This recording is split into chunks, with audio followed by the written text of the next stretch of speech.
In September 2020, during a Ubisoft Forward event, the Prince of Persia Sands of Time remake was announced. And I remember the excitement from the senior producer from Ubisoft Pune and the game director from Ubisoft Mumbai.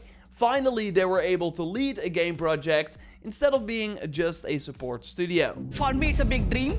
It's not a project, it's a dream that is coming true. January 21st, 2021 was the date announced at the reveal, but now almost 2 years after that reveal, it's still not out, and it seems to be actually further away than ever. People are reporting that their pre-orders are being cancelled, with also no way to order it anymore at certain retailers. So what the heck is going on? Will it ever release? And maybe also interesting, what is the impact on a potential AC1 remake? Well, we got a ton of leaks and also some recent updates from Ubisoft themselves. So, of course, a ton to go over. If you are a fan of Prince of Persia, then totally leave a like on the video to show your support. Subscribe for more updates on the series, and let's go. We've seen quite some Ubisoft remasters over the years. The Ezio Collection comes to mind, that recently launched on Switch. Assassin's Creed 3 Remastered was actually really great. It was also included in the Odyssey Season Pass. And next to the improved graphics, it also included a nice quality of life changes like free aim shooting, it had more people on the street, better facial expressions. I think this is still the closest we got to a Ubisoft remake, but Prince of Persia Sands of Time was about to take that to another level, on paper at least. So even with the same narrative, they did bring in the original voice actor Yuri again,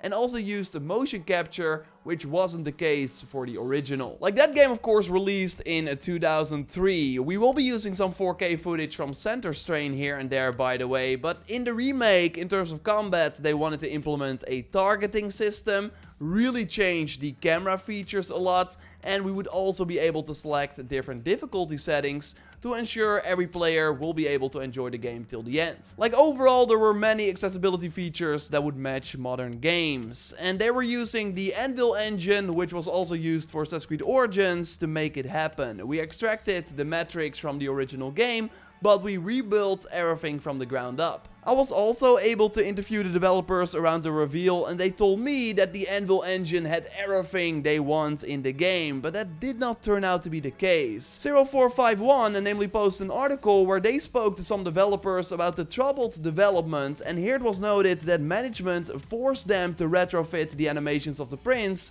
a lean, lanky character, on an animation rig meant for Assassin's Creed Origins protagonist Bayek, who has a stockier, heavy-set frame. But that was just one problem. Like, if you played Origins and Prince of Persia Sands of Time, then you know that while they might look similar at first glance, both games are overall completely different in structure and gameplay. For one, Origins is of course open world versus a very linear story-driven game, and there were also no systems in place to do the rewind, slow motion, or just the time manipulation in general. And did you ever see Bayek do a wall run?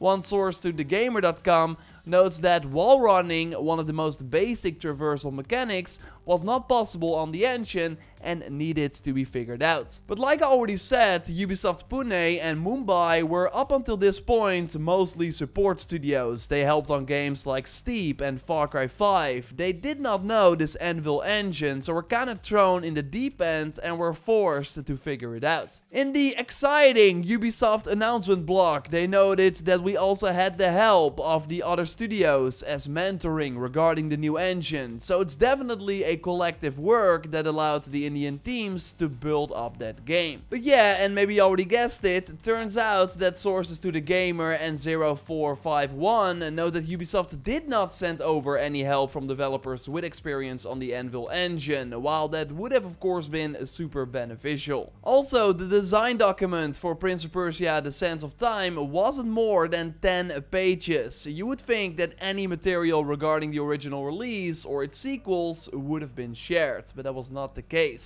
Immediately after the reveal, there were more dislikes than likes on the official trailer. It just didn't look like a remake compared to what we see from other studios like Capcom, who really showed how it can be done with the Resident Evil titles. We're also getting a Dead Space remake that feels more like a modern game, while the Sands of Time remake looked like it was trapped in the PS3 era. Well, now we learn learned that there were way more issues going on behind the scenes, which of course also caused the poor looking trailer, and following the poor reception to that game's initial reveal, the Prince of Persia The Sands of Time remake was handed over to Electric Square to take it over the finish line. So this is a support studio that helps with many AAA projects, as we also see on their official website. They worked on Battlefield, Sniper Elite 5, and also the still in development Assassin's Creed VR game.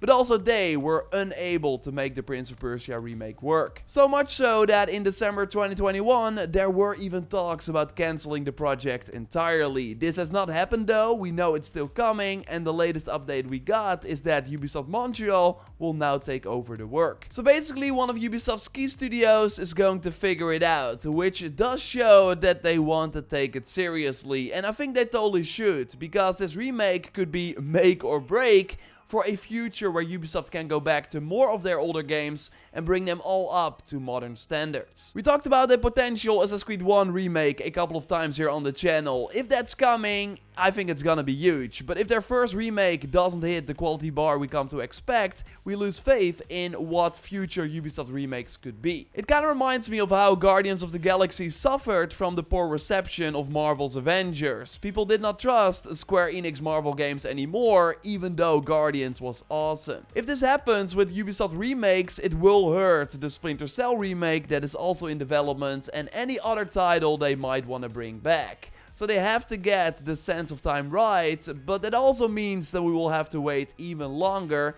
as they now delayed the game to a date beyond March 2023. And next to the Dutch retailers I showed earlier, the game is now also being removed for pre-order from GameStop and Amazon in the US and other countries. Like, I would not be surprised if this is because the game is being cancelled for PS4 and Xbox One and is now only coming to PS5 and Xbox Series consoles, which should help with improved graphics as well. They could have just launched the crappy looking remake and be done with it, but it's clear that Ubisoft wants to return to the Prince of Persia series again. There should actually also be a 2.5D game in development inspired by Ori, which might now even launch before this remake. But yeah, things could have been different if Ubisoft wasn't this stupid and did not mismanage this project from the beginning. Like, next to the things I mentioned, it also turned out that the game director put on the remake did not really have any game development experience before this. Also, looking at his LinkedIn, he was an art producer before, but nothing else, and he immediately jumped to the highest possible function on Prince of Persia. The overall Ubisoft India boss also had way too much ambition. He pushed for the India studios to get the remake as their first major primary project, even though they may have not been prepared.